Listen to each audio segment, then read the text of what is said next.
사울을 초대 왕으로 세운 이스라엘은 역사를 거듭하면서 이 블레셋과 수많은 전쟁을 치렀습니다. 국경을 맞대고 있기 때문에 피할 수 없는 일입니다. 사무엘상 17장이 전하고 있는 이 블레셋과의 전쟁이 벌어질 당시에 다윗은 자기 집에서 양을 치고 있었습니다. 다윗은 아버지 이새의 그 8 아들 중에 막내입니다. 큰아들 3명은 이미 전쟁터에 나가 있습니다. 어느 날 아버지 이새가 다윗에게 심부름을 시켰죠. 전쟁터에 나가 있는 형들의 안부를 알아보고 오라라는 것이었습니다. 전쟁터에 다윗이 도착했을 때 마침 블레셋 진영에서 이 골리앗이 나와서 이스라엘 군대를 향해서 조롱을 퍼붓고 있는 중입니다. 골리앗은 거인입니다. 성경의 기록을 이제 우리가 참고를 하면 그의 키가 3m쯤 되고 60kg 나가는 그런 이제 무기를 들고 있습니다. 그리고 온 몸은 철갑으로 이제 무장했습니다. 천하무적의 용사로 이렇게 알려져 있습니다. 이 골리앗이 전쟁터마다 나타나서 적군의 기세를 이제 제압하면서 이제 큰 공을 세운 자가 되죠. 이스라엘 병사들이 공포에 질려서 그와 싸울 기세, 그러니까 엄두나 기세를 내지 못한 채로 이런 얘기를 서로 주고받았다라고 이제 성경이 기록하고 있습니다. 큰일 났다. 이렇게 대놓고 이스라엘을 향해서 싸움을 걸어오는 자를 우리가 다 보게 되는구나. 그런데 누가 저 골리앗을 상대할 수 있을까? 오죽했으면 우리 사울 왕이 저 골리앗을 제거하는 자에게는 많은 재물도 주고 세금도 다 면제해주고 게다가 공주도 신부로 내어주겠다고 하지 않았는가? 이런 얘기들을 하고 있습니다. 그래서 그것을 다윗이 들었죠. 자신이 골리앗과 싸워보겠다는 뜻을 사람들에게 털어놨습니다. 그 소문이 사울 왕에게까지도 전달돼서 결국 이제 다윗이 사울 앞에 서게 되는 겁니다. 오늘 본문 내용이 그것이죠. 사울 왕은 다윗의 뜻을 가상히 여기기는 했지만 골리앗과의 싸움이라는 것이 너무 무모해 보여서 포기하라고 이제 말하죠. 상대는 거인이고 또 게다가 일찍이 싸움판에서 자란 전문 싸움꾼이기 때문에 이길 가능성이 전혀 없어 보이는 어린 소년을 내보낼 수는 없었습니다. 다윗이 사울에게 말합니다. 자신이 양치기를 하면서 사자와 곰이 나타났을 때 이겼던 경험을 말합니다. 그런 경험이 많았다는 거죠. 오늘 본문의 34절, 35절 내용입니다. 다윗이 사울에게 말하되 주의 종이 아버지의 양을 지킬 때에 사자나 곰이 와서 양떼에서 새끼를 물어가면 내가 따라가서 그것을 치고 그 입에서 새끼를 건져냈고 그것이 일어나 나를 해하고자 하면 내가 그 수염을 잡고 그것을 쳐 죽였나이다. 다윗은 갑옷을 입고 싸우는 전쟁만 안 했을 뿐이지 아버지의 양떼를 지키면서 사자나 곰 앞에서 싸움을 치르는 그런 경험을 했다는 겁니다. 근데 이런 내용이 허풍이 아니고 대단한 신앙 고백인데요. 여기 이렇게 돼 있죠. 내가 따라가서 그것을 치고 그 짐승을 쳤다는 겁니다. 그리고 그 입에서 그 새끼를 물고 가는 그 맹수의 입에서 새끼를 건져냈다라고 돼 있습니다. 누가? 내가 새끼들을 구해낸 겁니다. 내가 새끼들을 지켜낸 겁니다. 그런데 이것이 단지 다윗의 자신의 어떤 용맹스러움의 경험을 말하는 것이 아닌 것은 그 다음이 이렇게 이어지죠. 37절 내용입니다. 또 다윗이 이르되 여호와께서 나를 사자의 발톱과 곰의 발톱에서 건져내셨은즉 나를 이 블레셋 사람의 손에서도 건져내시리이다. 그러니까 이게 무슨 내용입니까? 내가 앞에서는 내가 양의 새끼들을 그 맹수의 위협에서 건져냈다, 구해냈다 그랬는데, 이번에는 그것이 하나님께서 자신을 맹수들의 위협에서 건져주신 것이라고 증언하고 있습니다. 그러니까 다윗은 자신의 용맹함을 말하고 있는 것 같지만 이 야생의 생리를 잘 알고 있는 이런 경험들을 전쟁터에서도 충분히 내가 경험을 살려서 다 살릴 수 있다 이렇게 말하는 것 같지만 실은 신앙 고백을 하고 있는 겁니다. 하나님이 나를 건져주신, 내가 그 경험을 가지고 있다, 내가 그 신앙을 가지고 있다, 그렇게 얘기하는 거죠. 그렇습니다. 사람이 자기 주장을 할 때 당연히 자신의 경험치를 말합니다. 풍부한 경험이 많다, 나 이런 일에 내가 경험이 참 많다, 이렇게도 말할 수 있고, 경험이 좀 적어도 내가 경험은 별로 없지만 내가 간파한 게 있다, 이렇게 말할 수도 있습니다. 그런 것들이 그 대하는 상대에게 어떤 그 설득력을 미칠 수 있죠. 그러나 신자는 그 과정에서 매우 자연스럽게 신앙 고백의 형태를 띠게 됩니다. 근데 그것이 내가 똑똑해서가 아니고, 그래서 내가 똑똑해서 어떤 경험을 만들어낸 것이 아니고 하나님의 도우심이 있었기 때문에 내가 참 놀라운 경험도 하게 됐다, 그렇게 고백하게 되는 거죠. 사울 왕도 처음엔 다윗을 보고 참 무모한 짓이라고 생각했고, 또 내가 양칠 때 여러 맹수들 앞에서 내가 내 새끼를 지켰습니다 라고 얘기했을 때도 그냥 그러려니 그랬겠죠. 그런데 이어지는 다윗의 이야기에 사울 왕도 설득이 된 겁니다. 그렇습니다. 이 신자의 신앙 고백은 때로는 좀 막무가내인 것처럼 느껴질 때도 있지만 눈이 번쩍 뜨이기도 합니다. 그 신앙 고백 때문에 듣는 사람이 마치 신선한 공기를 마시는 것 같은 효과를 느낄 때가 있습니다. 사울왕 입장에서도 어떤 군사적인 전략을 들은 것보다 훨씬 더 강력하게 왔던 겁니다. 그래서 사울이 달라졌죠. 37절 말씀 그 하반절에 보면 사울이 다윗에게 이르되 가라, 여호와께서 너와 함께 계시기를 원하노라. 함께 하신 하나님을 다윗이 고백했더니 사울도 영향을 받은 겁니다. 같은 기대를 하게 된 겁니다. 함께 하기를 원한다, 가라. 여기까지는 좋죠. 근데 이어지는 대목에서 사울 왕은 다윗이 가지고 있었던 그 믿음의 근본적인 뿌리까지는 함께 붙잡고 있지 못하고 있구나라는 것이 드러납니다. 38절 내용이죠. 이에 사울이 자기 군복을 다윗에게 입히고 노투구를 그의 머리에 씌우고 또 그에게 갑옷을 입히매. 그러니까 사울 왕은 다윗에게 기대를 걸어보기로 했습니다. 마음이 바뀌었습니다. 다윗이 고백한 그 신앙 고백에 자신도 기대를 갖기로 한 거죠.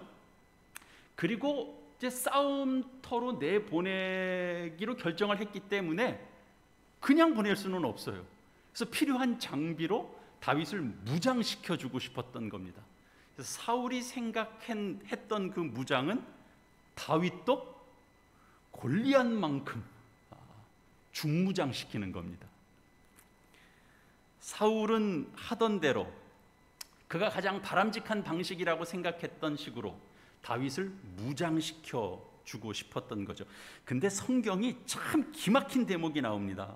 이게 39절 말씀에 보면 다윗이 칼을 군복 위에 차고는 익숙하지 못함으로 시험적으로 걸어보다가 사울에게 말하되 익숙하지 못하니 이것을 입고 가지 못하겠나이다 하고 곧 벗고. 저는 이 대목을 읽을 때마다 사실 전율이 흐릅니다. 군복이 몸에 잘 맞았으면 어떡할 뻔했습니까? 그러면 군복 입고 노트구 머리 쓰고 주주는 칼 들고 이 칼 좋은 칼이잖아요. 똑같은 방식으로 나가겠다고 그랬을 거 아니에요. 골리앗과 똑같이 무장해서 똑같은 방법으로 싸우자고 나갔을 거 아닙니까? 혹시 여러분 이런 생각 해보시지는 않으셨어요? 이게 단지 사울은 체격이 크고 그리고 아직 다윗은 이제 소년 티가 나니까 단지 사이즈가 안 맞아서 불편하니까 벗었다, 그렇게 생각할 수도 있죠. 근데 그게 아니고 하나님께서 그 갑옷이 다윗에게 심각하게 불편하게 느끼게 하셨다. 여러분 그런 생각 안 해보셨습니까? 여러분 무슨 뜻인 줄 아시겠죠?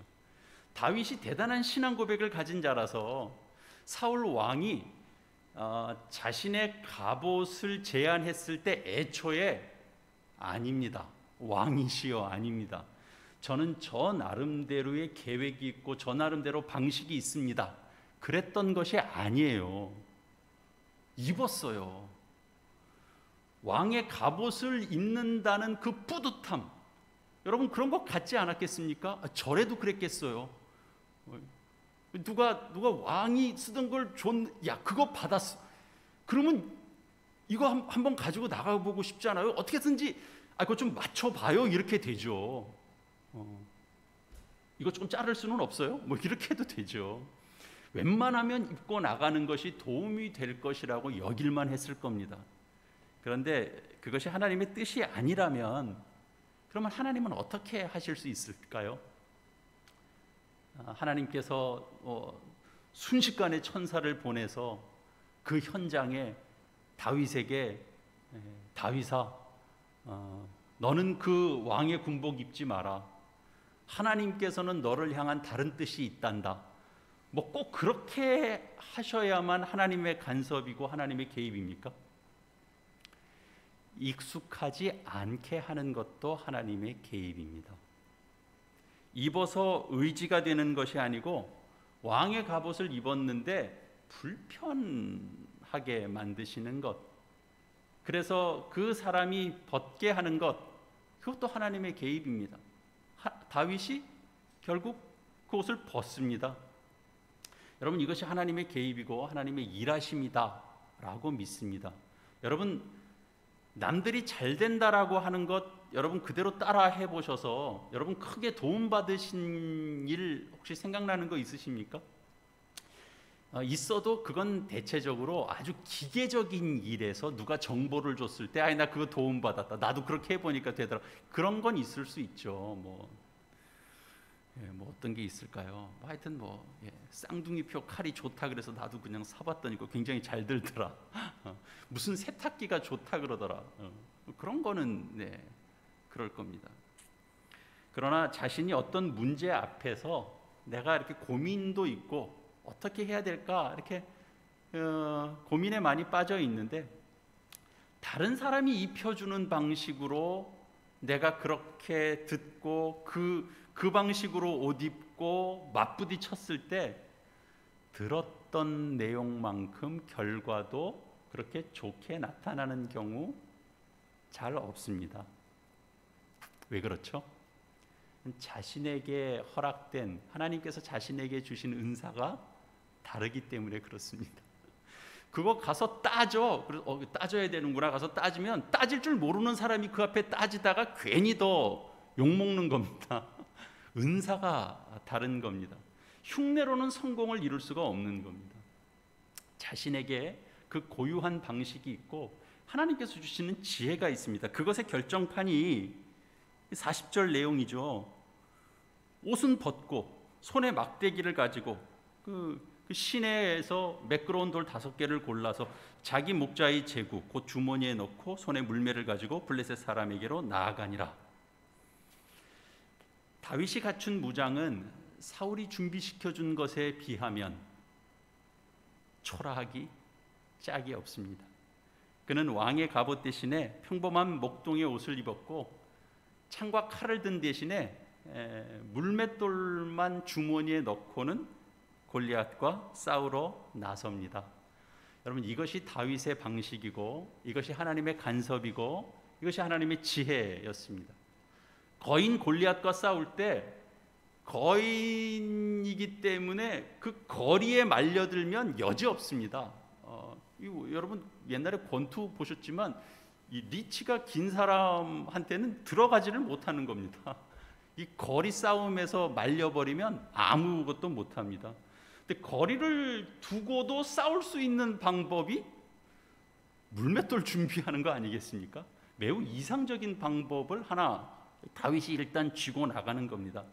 그런 지혜를 모르는 골리앗은 갑옷도 없고 무기도 없이 싸우겠다라고 나타난 다윗을 보고 단번에 업신여겼습니다. 이것은 골리앗이 아니라 누구도 다 그랬을 겁니다. 누구라도. 골리앗은 매우 자연스럽게 다윗을 무시했고 저주했습니다. 44절이죠. 그 블레셋 사람이 또 다윗에게 이르되 내게로 오라. 내가 네 살을 공중의 새들과 들짐승들에게 주리라 하는지라. 여러분, 세상에는 말을 칼과 창처럼 쓰는 사람들이 많습니다. 사람을 향한 저주가 그렇습니다.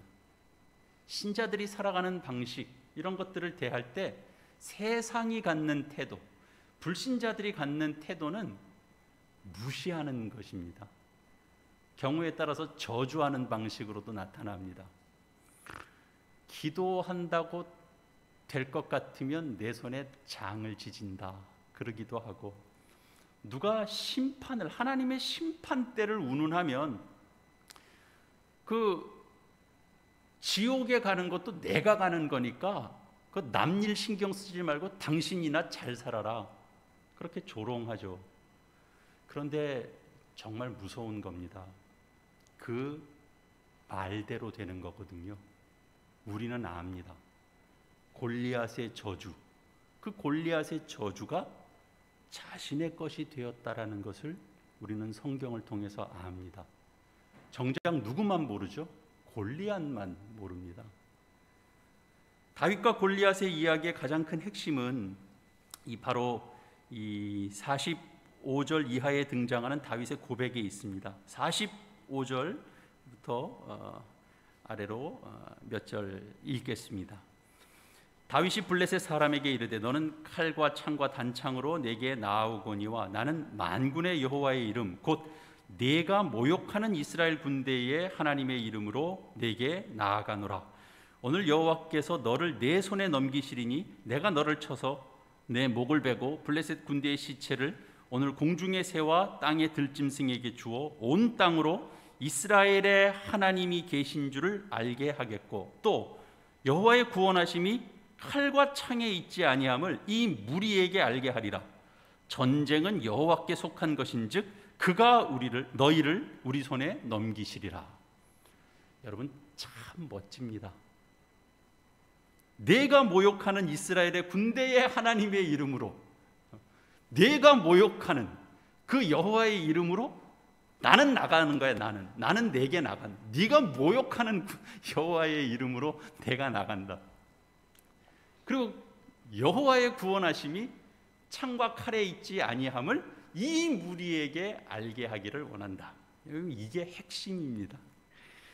그리고 이 실제 싸움은 누구도 예상하지 못한 매우 시시한 결론으로 결판났습니다. 다윗이 던진 물맷돌은 그 화려하게 무장한 그 골리앗의 유일한 빈 곳, 유일한 허점, 바로 그 이마에 정확하게 박히면서 땅에 엎드러졌습니다. 여러분, 다윗의 돌 던지는 솜씨가 매우 뛰어났고 다윗이 평생 살면서 이 날을 준비하면서 열심히 물맷돌 던지는 연습을 해왔기 때문에 이런 결과가 나타났다, 그런 생각은 하지 마십시오. 아무렇게나 던진 겁니다. 일단 무서워서 던졌을 수도 있습니다.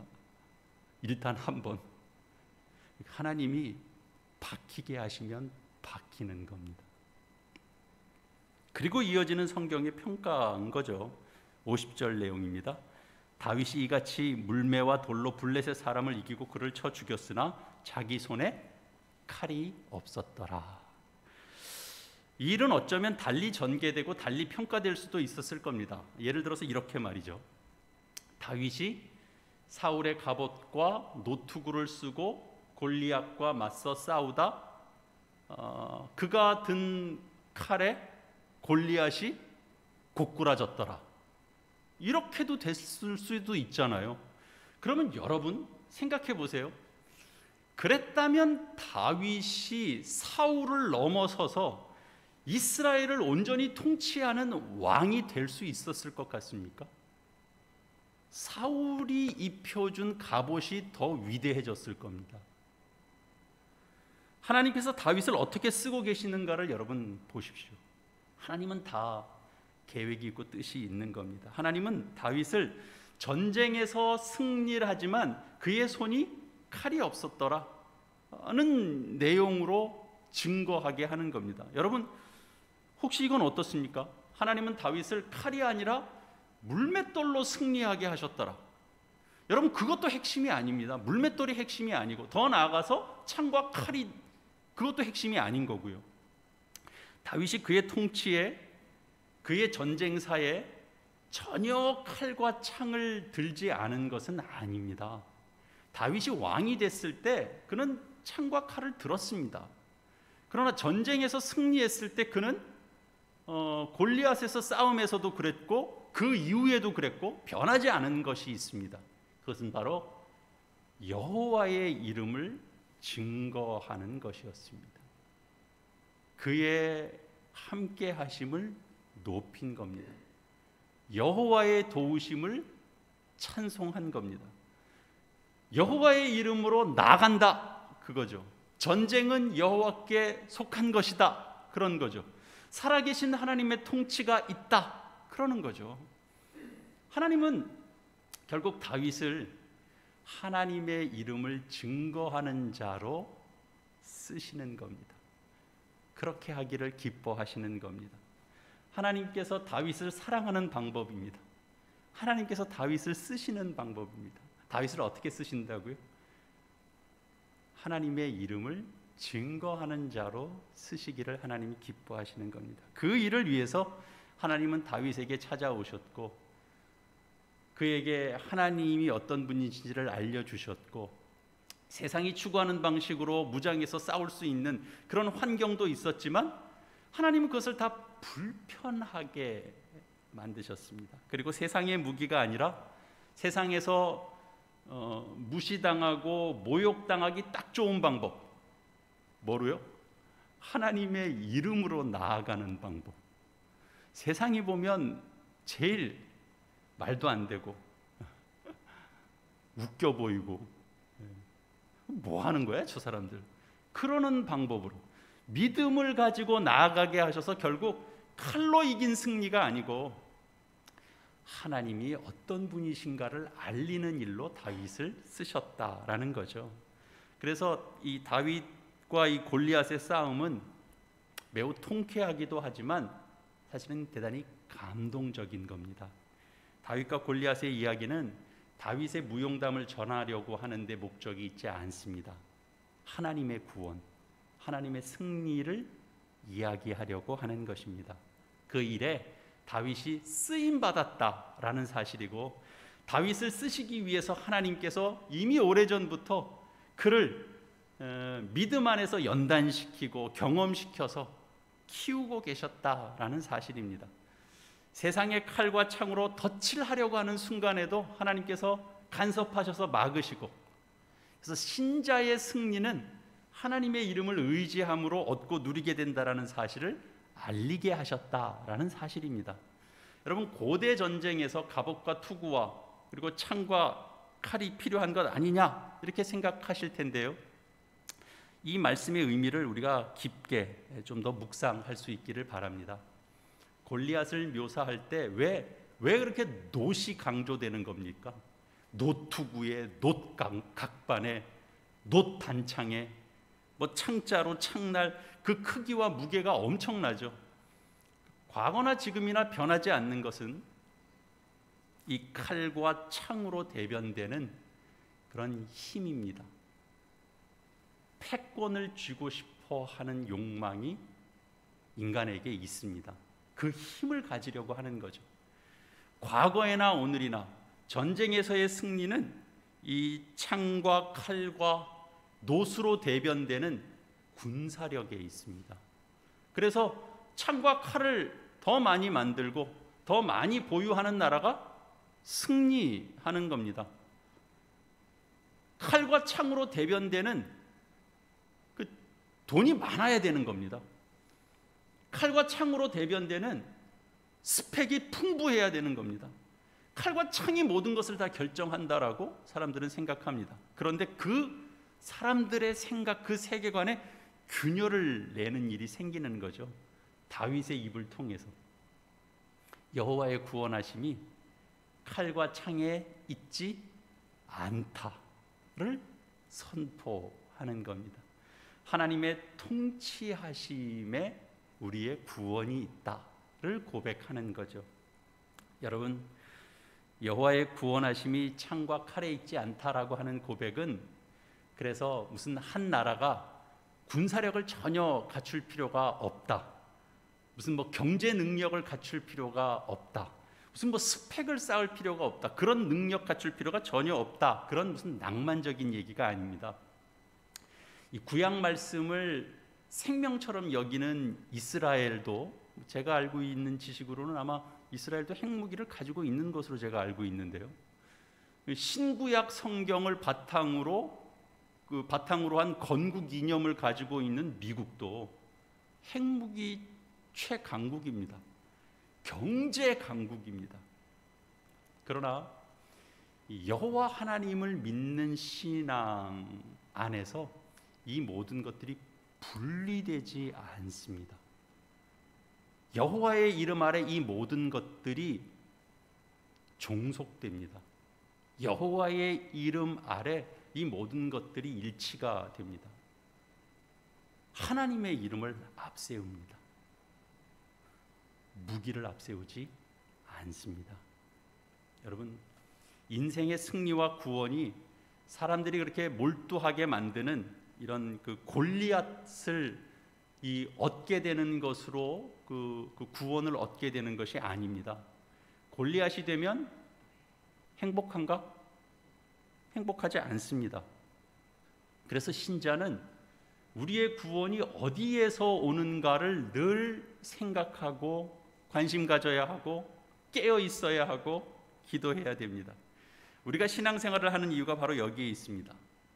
여러분, 복음서를 보면 예수님께서 제자들과 함께 배를 타고 이 갈릴리 호수를 건너는 중에 풍랑을 만난 이야기 등장하죠. 배가 난파될 지경이어서 굉장히 제자들은 두려웠지만 예수님은 그냥 피곤하셨든지 낮잠을 주무셨습니다. 제자들이 하도 아우성을 치니까 예수님께서 잠에서 깨어나셔서 바람을 꾸짖으셨습니다. 그러자 바람이 그치고 파도가 잔잔해졌습니다. 그 사건을 겪은 제자들이 두려워하면서 서로 이렇게 말했다라는 거죠. 그가 누구이기에 바람과 바다가 순종하는가? 그가 누구이기에 자연이 그의 말에 순종하는가? 그가 누굽니까? 그분이 바로 예수 그리스도죠. 하나님의 아들 되시는 예수 그리스도입니다.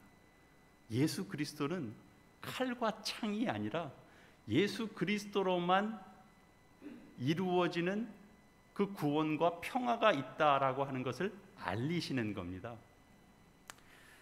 사랑하는 성도 여러분, 우리의 삶은 골리앗 앞에 서 있는 다윗이나 풍랑을 만난 제자들의 상황과 같다라고 얘기해도 과언이 아닙니다. 창과 칼로 무장한 힘들이 우리를 가로막습니다.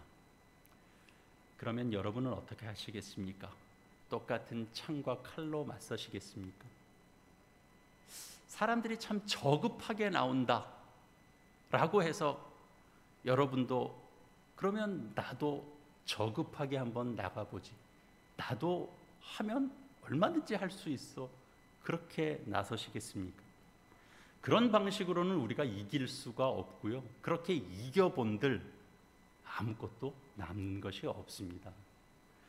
하나님께서 하나님만의 고유한 방식으로 우리를 대신해서 싸우십니다. 여러분 기억하십시오. 우리가 직접 싸우는 것이 아니고 하나님께서 싸우십니다. 하나님은 우리와 함께 하시고, 그래서 하나님께서 우리가 치루어내는 전쟁 속에 하나님께서 개입하셨구나. 그래서 하나님의 그 흔적을 우리가 느끼면서 놀라워하고, 아, 하나님이 이 싸움에 함께 하고 계셨네. 그래서 도와주셨네. 그것을 느끼고 우리는 뭐 하죠? 감사하죠. 그것을 증언하게 되죠. 하나님이 우리를 어떻게 부르신다고요? 그것을 증언하는 사람으로 우리를 부르신다고요. 그렇게 쓰신다고요. 그 싸움의 극치가 바로 예수님의 십자가와 부활 사건입니다. 하나님께서 그 싸움을 치르셨습니다. 그리고 우리에게 그 복과 영광을 누리게 하십니다. 그렇습니다. 여호와의 구원은 창과 칼이 아니고 십자가와 부활로 옵니다. 이 사실을 알고 믿고 살아가는 자는 복된 사람들이죠. 제가 사역하면서, 지금까지 교회 사역하면서 조금 아쉽게 여기는 부분이 있습니다. 언제부터 그런 생각이 좀 들기 시작했는데요. 교회 안에서 좀 간증할 수 있는 기회를 좀 마련하지 못했다라는 좀 아쉬움이 솔직히 있습니다. 근데 한국 교회 안에 이 간증이 좀 잘못된 도구로 활용됐던 선례들이 있어서 저 자신에게는 다소 좀 부정적인 인식이 되어 있습니다. 그런데 그것이 아니고 우리의 구원이 여호와로부터 온다라고 하는 신앙 고백의 기회를 우리 많이 갖고, 많이 나누고, 많이 듣고, 함께 기뻐하고, 함께 기도하고, 그런 시간들을 좀 많이 가져야 되겠다라는 생각을 갖게 됩니다.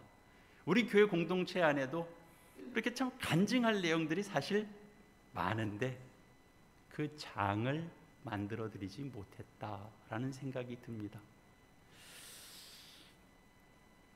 우리에게 하나님은 어떤 분이신가를 하나님께서 알게 하시는데 그 이유는 이 세상 가치관 속에 균열을 내는 존재로 우리를 부르시기 때문입니다. 어떻게 예수 그리스도께서 내 삶에 힘이 되었는가? 어떻게 막막한 삶에서 그분이 나의 도움이 되셨는가? 그것을 고백하고 증언하는 자로 하나님은 이 시대에 여러분 모두를 부르십니다. 여러분 누구나 할 것 없이 그런 차원에선 다 다윗입니다. 골리앗 앞에 서 있는 다윗입니다. 골리앗을 쓰러뜨리는 다윗입니다. 내 스스로 어려운 역경을 이겨낸 것 같아도 결국 하나님께서 나를 붙들어 주심에 대한 신앙 간증을 여러분 모두가 갖고 있기 때문입니다. 그래서 여러분 살아가시면서 여러 장애물들을 만날 수 있는데 다윗처럼 아마 혼자 그 싸움을 싸우는 사람처럼 서게 될 겁니다. 누구에게 맡길 수 있는 게 아닙니다. 인생이 다 그렇죠. 다윗도 혼자 나가는 것처럼 나갔습니다만 그러나 낙심할 필요는 없습니다. 하나님이 함께 하십니다. 나는 무엇으로 하나님께 영광을 돌릴까? 여러분이 잘할 수 있는 그 무엇으로 그 역경을 넘어오셨을 텐데 그것이 묻어남일 수도 있고 예민함일 수도 있고 그것이 기도일 수도 있고 봉사일 수도 있고 그것이 무슨 섬김일 수도 있고 찬양일 수도 있고 그것이 무슨 헌금일 수도 있고 뭐 남을 칭찬하는 것일 수도 있고 그러나 그것이 단지 여러분 안에 있는 그저 내 장점이기보다 무너지지 않고 승리할 수 있도록 간섭해 주신 하나님의 은혜인 것입니다. 바로 그 구원의 은혜를 증언하는 삶으로 이 시대에 하나님께 영광을 돌리는 여러분들이 되도록 하나님께서 지금도 지켜오셨고 그리고 앞으로도 그렇게 여러분의 삶에 함께 하실 것입니다. 이 시대의 다윗으로 하나님의 이름을 높이는 저와 여러분이 다 되시기를 이 말씀으로 축원합니다. 우리 함께 화음의 기도 함께 드리시겠습니다. 오늘 말씀 기억하시면서 내 마음의 새로운 결단을 또 하나님 앞에 기도로 구합시다. 아버지 하나님 아버지, 다윗과 골리앗 이야기 저희에게 너무나 익숙한 이야기입니다. 그러나 다윗의 용맹함이나 지혜를 드러내고자 한 것이 아니고 여호와의 구원하심이 칼과 창에 있지 않다는 것을 세상 앞에 전하는 일로 쓰임받았다는 사실을 확인했습니다. 주님, 누구나 할 것 없이 저희가 이 시대의 다윗인 것을 확인합니다. 칼과 창으로 대변되는 그 승리와 그 행복의 공식에 균열을 내는 하나님의 사람으로 사용하여 주시옵소서. 지금 저희가 겪는 여러 시련들은 모두 저희를 단련시켜서 그 속에서 하나님의 손길과 통치를 경험케 하심으로 주의 구원과 복을 증거하는 자로 세우기 위함임을 믿습니다. 저희가 잘할 수 있는 것으로 죄와 상대하게 하여 주시옵소서. 성실한 자는 성실로, 무던한 자는 무던함으로, 인내하는 자는 인내로, 때로는 간절함으로 그렇게 하나님을 경험하고 세상 질서에 맞서는 자들 되게 하여 주시옵소서. 다윗의 인생에 찾아오시고 기름 부으시고 간섭하셔서 주의 은혜를 맛보고 영광을 드러내는 인생을 그가 살았듯이 저희 삶에도 주님 변함없이 간섭해 주셔서 엉뚱한 길 가게 하지 않게 붙들어 주시고 잘할 수 있는 것 찾게 해 주셔서 그것으로 교회를 유익하게 하고 이웃을 섬기며 하나님의 이름을 높이는 자 되게 하여 주시옵소서. 예수님의 이름으로 기도합니다. 아멘.